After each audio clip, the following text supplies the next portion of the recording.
Supreme Commander Nixval stood motionless before the Kalari High Council's crystalline chamber, her iridescent scales reflecting the soft blue light as she delivered her report. Her inner eyelids flickered with carefully controlled agitation. This primitive world called Earth should have been a simple survey mission. Honorable Council, I must confess my initial assessment requires significant revision, she began, projecting a holographic image of the blue-green planet. While their technology appears rudimentary, something about these humans troubles me deeply. The council members shifted in their levitation chairs, their collective attention focused on the veteran explorer. High Counselor Zexlar leaned forward, his ancient scales shimmering with skepticism. Elaborate, Commander. Your preliminary report suggested nothing more than another pre-FTL civilization. Indeed, Noble One. That was my first impression. Nixval manipulated the hologram, zooming in on Earth's orbital infrastructure. Their space stations are crude assemblies of metal and plastic. Their ships burn chemical fuel. Their computers process information through silicon rather than quantum crystals. By all standard metrics, they are centuries behind us. She paused, bringing up new images of Earth's industrial centers. But their manufacturing capabilities are unprecedented. In the 3 lunar cycles since our first contact, I've observed patterns that defy conventional development theories. The hologram shifted to show a massive factory complex. This facility was producing civilian ground vehicles when we arrived. Within 2 planetary rotations, it had completely retooled to manufacture orbital cargo vessels. The speed of conversion should have been impossible with their technology level, yet they achieved it with minimal disruption. Surely this is an isolated case, asked Council Member Ithven, her phosphorescent markings pulsing with doubt. No, Noble One. This adaptability appears to be a fundamental characteristic of their industrial base. Every factory, every production center, every manufacturing facility we've observed demonstrates the same capability for rapid reconfiguration. Nixval's tail twitched as she brought up more data streams. Their entire civilization seems built around the principle of flexible manufacturing. They maintain vast stockpiles of raw materials, far beyond apparent need. Their worker training programs ensure widespread knowledge of multiple production processes.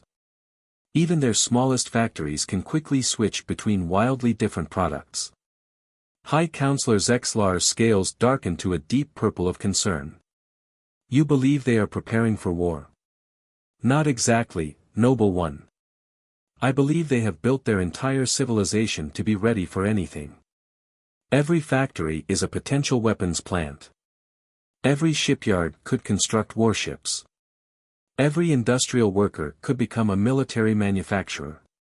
They have created a society that could transform into a war machine at a moment's notice. The council chamber fell silent as the implications sank in. Nixval continued, her voice steady but urgent. We initially classified them as technology level 3, based on their visible capabilities. But their industrial infrastructure, it's more advanced than anything in the Alliance. Not in terms of sophistication, but in terms of flexibility and scalability. She brought up one final simulation.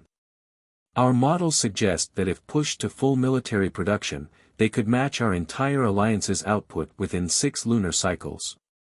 Their distributed manufacturing network would be nearly impossible to disable, and their ability to rapidly adapt and improve designs would make them extraordinarily dangerous opponents. Yet they show no signs of aggression, mused Zexlar. Their responses to our diplomatic overtures have been consistently peaceful. Yes, Noble One. They seem genuinely interested in peaceful trade and cultural exchange. But I believe we must reassess our approach. We cannot treat them as a primitive species to be guided and controlled. Their industrial capability represents a form of advancement we never considered, not the sophistication of individual technologies, but the ability to produce and adapt on a massive scale. The council members communicated silently through their neural links, their scales shifting through patterns of concern, debate, and decision. Finally, High Counselor Zexlar spoke. Your warning is noted, Commander. We shall proceed with extreme caution in our dealings with Earth.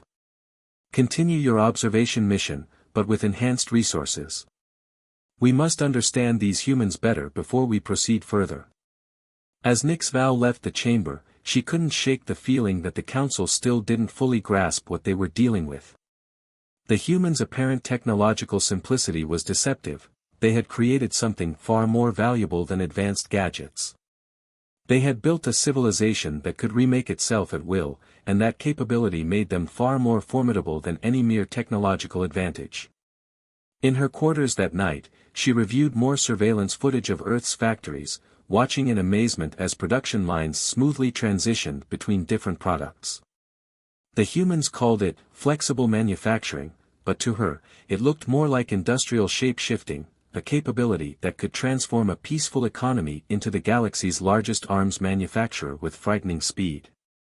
The question that haunted her was not whether the humans would eventually join the galactic community as equals, but whether the Alliance was truly prepared for what that would mean.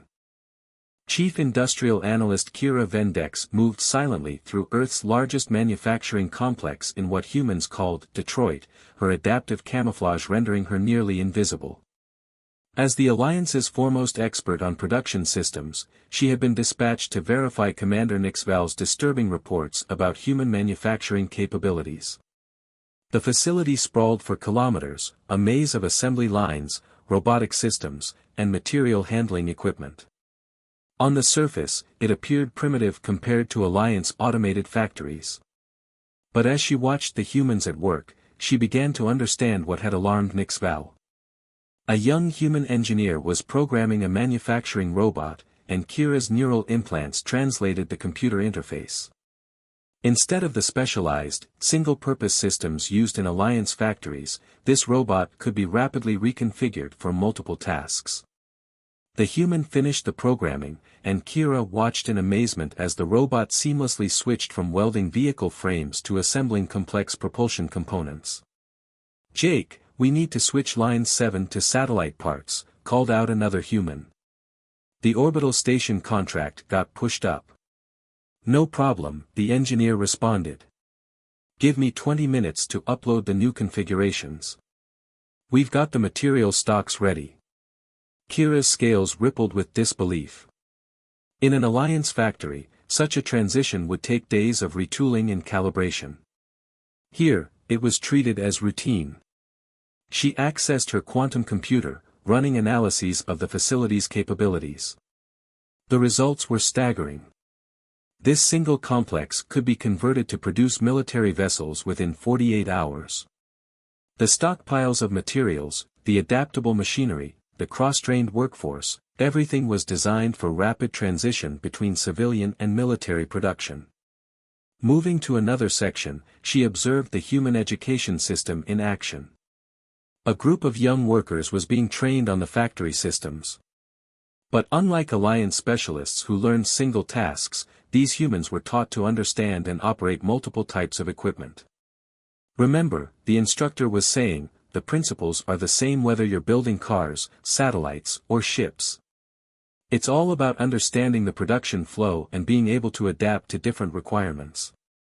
Kira's mission took her to facilities across Earth. Everywhere she went, the pattern repeated. Shipyards that could switch from pleasure craft to warships. Electronics factories that could transition from entertainment devices to military communication systems. Even small workshops possessed incredible flexibility in their production capabilities. In a secure facility beneath the Pacific Ocean, she compiled her findings for the Alliance Council. The implications were clear, and terrifying. The humans hadn't developed advanced technology in the traditional sense. Instead, they had created something potentially more powerful, an industrial base that could produce any technology they understood, at a scale and speed that defied Alliance military doctrine.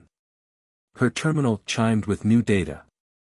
A human facility in a region called Silicon Valley had just demonstrated the ability to reverse engineer and reproduce Alliance quantum communication devices.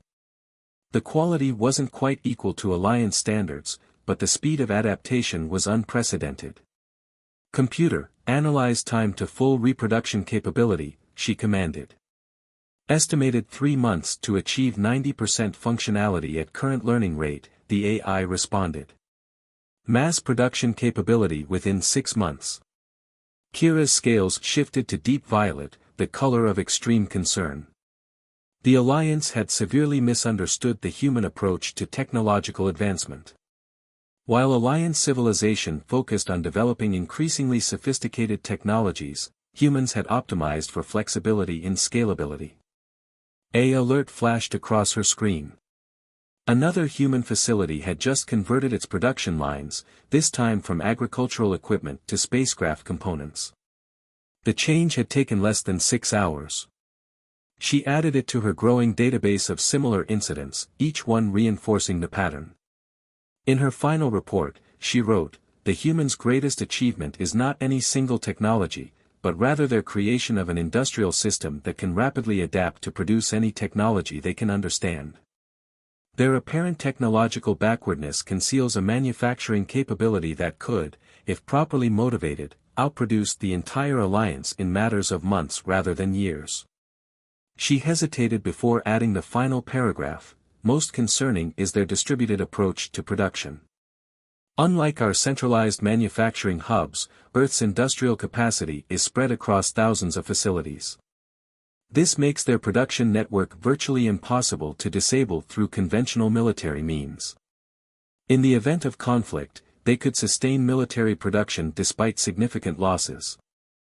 As she prepared to return to Alliance space, Kira watched a sunrise over Earth's industrial heartland. Factories were coming to life, shifts changing as millions of humans began another day of work. To most Alliance observers, it looked primitive and inefficient compared to their fully automated production systems. But Kira now understood the truth. In their drive for efficiency, the Alliance had created manufacturing systems that were powerful but rigid.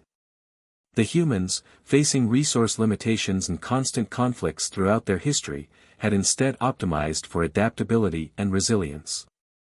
They had built something far more dangerous than advanced technology. They had built the capacity to produce any technology they needed, at a scale that could overwhelm even the Alliance's most sophisticated defenses.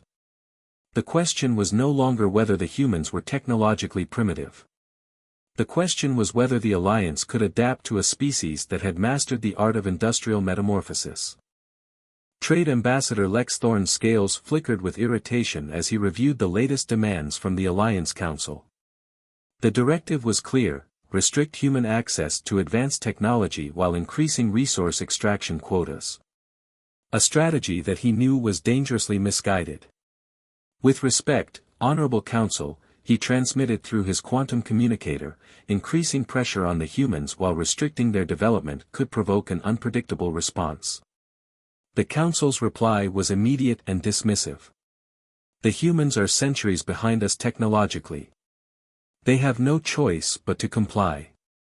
In his Earth Embassy office overlooking New York's sprawling skyline, Lex Thorne watched streams of data about human industrial activity. Something had changed in recent weeks. Factory outputs were shifting, resource stockpiles growing. Subtle changes, but to his trained eye, they painted a concerning picture. Dr. Sarah Chen, his human liaison, entered his office. Her expression was carefully neutral, but he had learned to read human body language. She was tense. "Ambassador, I'm here to discuss the Alliance's new technology transfer restrictions," she said, placing a datapad on his desk. "Our governments are concerned." "Merely temporary security measures," he replied smoothly. "The Alliance must ensure stable technological development across all member species." Of course, she smiled, but it didn't reach her eyes. "Though we've noticed similar restrictions don't apply to other civilizations at our development level." Before he could respond, his neural implant pinged with urgent data. Hundreds of human factories had simultaneously altered their production patterns. The changes were subtle, a few parts here, some material substitutions there, but the cumulative effect was significant. "Dr. Chen," he began carefully, "I notice your industrial output has shifted recently. Any particular reason?" Economic optimization, she replied. We're always looking to improve efficiency. But Lex Thorne's analysis software told a different story. The humans were systematically testing their ability to manufacture Alliance-level technology using their own resources and methods. Each efficiency improvement was actually a trial run for producing advanced components. Later that night, he composed an urgent message to the Council. The humans are preparing for something. Their entire industrial base is undergoing coordinated changes. They're not just adapting to our restrictions, they're actively preparing to circumvent them. The Council's response was predictably condescending. Your concerns are noted, Ambassador. Continue implementing the new policies. Over the next few weeks, Lex Thorne watched as the situation deteriorated. The humans began declining routine technology inspections, citing industrial secrets. Trade in certain raw materials dropped sharply as Earth's factories switched to domestic sources. Most concerning were the patterns in their orbital activities. Civilian satellites were being repositioned in configurations that looked suspiciously like defense networks. In a secure meeting room deep beneath Geneva, United Earth Defense Director James Chen, Dr. Chen's brother, he now realized, addressed the human leadership.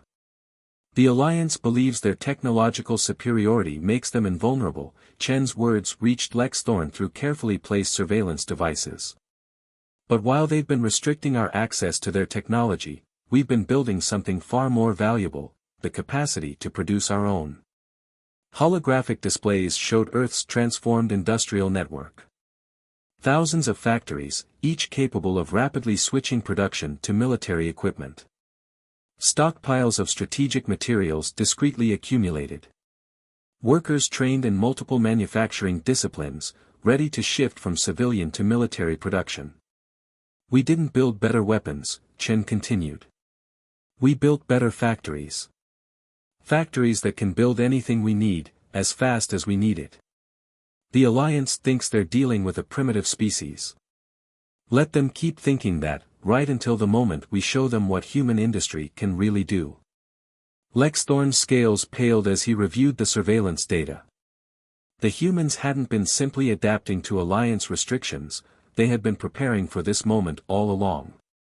Their seemingly primitive technology concealed a manufacturing capability that could outproduce the entire Alliance. In his final report before communications were cut off, he wrote, "The Alliance's fundamental mistake was believing that technological sophistication equals military capability. The humans have created something far more dangerous, an industrial base that can rapidly produce any technology they can understand. We thought we were restricting a primitive species. Instead, we have pushed them to perfect their ability to operate independently of our technology." As Earth's factories began their final transformation from civilian to military production, Lex Thorne realized the humans had outmaneuvered the Alliance before the conflict even began. They hadn't needed to match Alliance technology, they had built the means to produce it themselves, on a scale that would overwhelm any technological advantage. The breaking point had arrived, and humanity was ready. The Alliance Defense Command Center erupted in chaos as reports flooded in from Earth orbit. Admiral Vexenar's phosphorescent markings pulsed with alarm as he processed the information. In less than 24 hours, humanity's seemingly peaceful industrial base had transformed into a war machine of unprecedented scale. Impossible, he muttered, watching the holographic displays. Where there had been civilian factories yesterday, there were now military production facilities. Shipyards that had built cargo vessels were launching warships. Electronics plants that had manufactured entertainment devices were producing weapons systems. "Status report," he commanded. His tactical officer's scales shifted nervously. Earth's industrial conversion is at 85% and accelerating. They're producing military hardware at rates exceeding our highest theoretical estimates. Their distributed manufacturing network makes targeting individual facilities ineffective. The Admiral's inner eyelids flickered as he reviewed the data. The humans had not just prepared for this moment, they had engineered their entire civilization around it. Every factory was designed for rapid conversion. Every worker was trained for multiple roles. Every supply chain could be instantly reorganized. In orbit above North America, the Alliance's premier battlecruiser, Eternal Dominion, faced off against the first wave of human warships. They were crude by Alliance standards, but they kept coming, wave after wave, each generation showing improvements based on the performance of the last. Their learning curve is exponential, reported the battlecruiser's tactical AI. Each engagement provides them with combat data, which they immediately incorporate into their production lines. New vessels show marked improvements over those destroyed mere hours ago. On Earth's surface, the transformation continued. Automotive plants produced tanks and armored vehicles. Aircraft factories shifted to aerospace fighters. But most concerning was the speed at which humans were replicating Alliance technology. In a hardened bunker beneath the Rocky Mountains, Dr. Sarachan briefed the United Earth Defense Council. The Alliance made a crucial mistake, she explained, gesturing to the production metrics displayed around her. They thought restricting our access to their technology would keep us dependent. Instead, it forced us to perfect our ability to reverse engineer and manufacture anything we can analyze. The displays showed thousands of manufacturing facilities working in concert, each specializing in different components but able to rapidly switch roles as needed. When the Alliance destroyed a facility, its production was immediately redistributed across the network. We're not just building weapons, Chen continued. We're building better ways to build weapons. Each factory, each worker, each production line learns and adapts. The Alliance is fighting today's battles with yesterday's production methods. Admiral Vexenar watched in growing horror as human manufacturing output continued to accelerate. They weren't just replacing their losses, they were upgrading and improving with each new production run. Alliance victories became increasingly Pyrrhic as destroyed human ships were replaced by improved versions within hours. Their industrial base isn't just a collection of factories, he realized aloud. It's a living, learning organism that evolves with each engagement.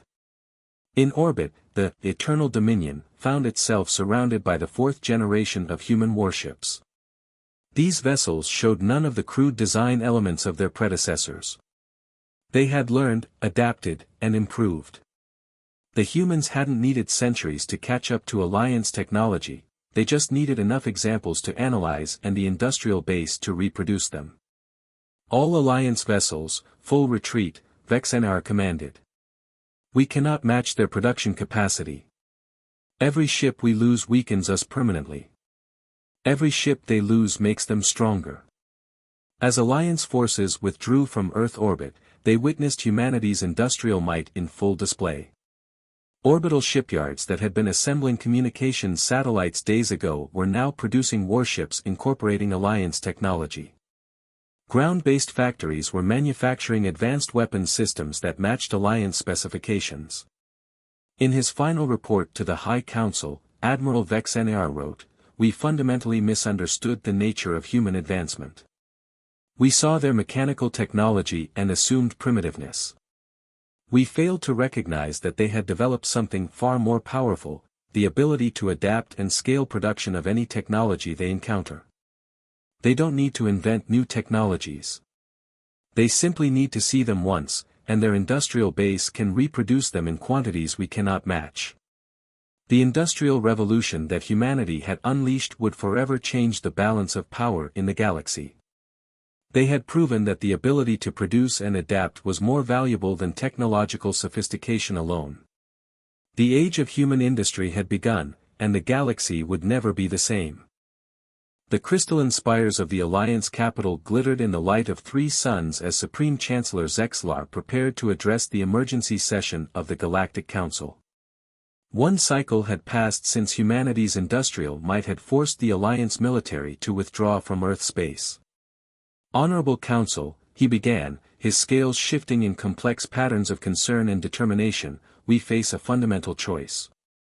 Our assumptions about technological advancement and species development have been proven catastrophically wrong."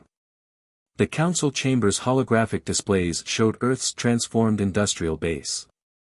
Factories that had once produced civilian goods now manufactured advanced technology matching or exceeding Alliance standards.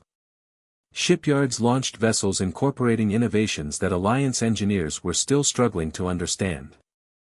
The humans have not merely matched our technology, the Chancellor continued. They have revolutionized the very process of technological advancement itself. In Earth orbit, a joint Human Alliance inspection team toured humanity's newest manufacturing facility. Dr. Sarah Chen led the delegation, which included a visibly uncomfortable Admiral Vexenar.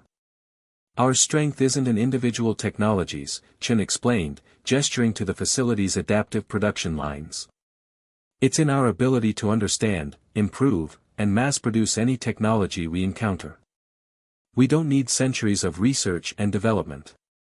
We just need examples and the industrial capacity to iterate. The facility demonstrated her point. Production lines smoothly shifted between different products, each iteration incorporating improvements based on real-world performance data. Alliance observers watched in amazement as human workers and automated systems worked in perfect harmony, their roles adapting as quickly as the products they manufactured. Your species had a significant technological head start, Chen acknowledged. But you became complacent. You built powerful but rigid manufacturing systems. We built flexible ones that could evolve rapidly. Back in the council chamber, Chancellor Zexlar presented the Alliance's options.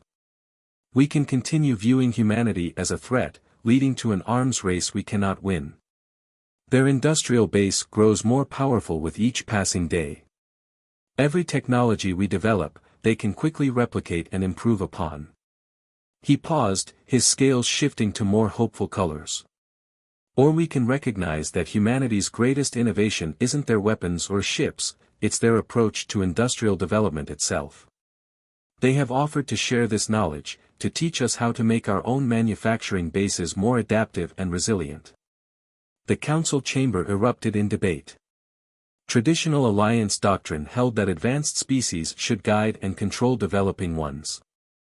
But humanity had demonstrated a form of advancement that the Alliance had never considered, the ability to rapidly understand, reproduce, and improve upon any technology they encountered. In Earth's diplomatic center in Geneva, United Earth Defense Director James Chen reviewed the latest Alliance communication with his sister, Dr. Sarah Chen. They're beginning to understand, he said. We never needed to surpass their technology. We just needed to show them that technological sophistication alone isn't enough. Our ancestors learned that lesson through centuries of warfare, Sarah replied. No single weapon or technology wins wars. The ability to adapt, to produce, to improve, that's what matters. We built our entire civilization around that principle.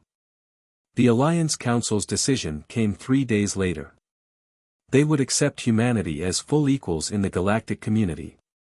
More importantly, they would embrace the human model of industrial development, recognizing that the ability to rapidly adapt and produce technology was as valuable as the technology itself. As the new era of Human Alliance cooperation began, factories across Earth continued their work. But now they produced not just for humanity's needs, but for a new galactic order. Human manufacturing techniques spread throughout Alliance space, transforming rigid production systems into adaptive industrial networks. Admiral Vexenar, now serving as liaison to Earth's defense forces, watched a demonstration of humanity's newest innovation, a manufacturing system that could reconfigure itself entirely based on quantum scans of new technology. We thought we were centuries ahead of you, he admitted to Dr. Chen.